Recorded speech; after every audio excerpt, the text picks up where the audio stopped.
ये माशाल्लाह सब तैयार हो चुके हैं बांध के। अब हम निकलने लगे हैं कुमराड के लिए।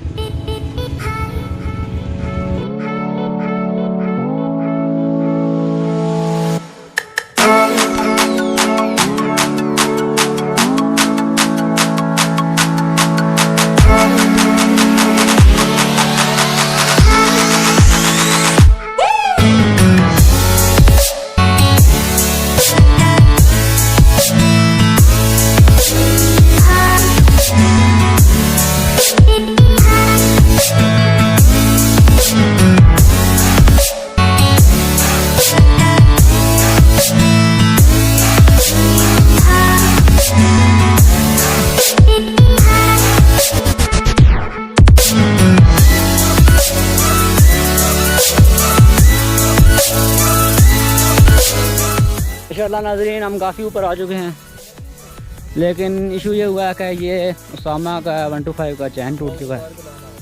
अभी कोई पता नहीं क्या करते हैं। अभी हमने वो ऊपर जाना है, पीक के ऊपर। ये पीछे पापा जी आ रहे हैं। फाइनली हमने चैन लॉक लगा ही दिया, चैन जो ऊपर पीक पे हम जाना है। समा भाई कैसा लग रहा है आपको? बहुत अच्छा लग रहा है। ट्रेन हमारे साथ वाले वो ऊपर पहुंच चुके हैं ऑलमोस्ट, और हम यहाँ पे बने हुए हैं।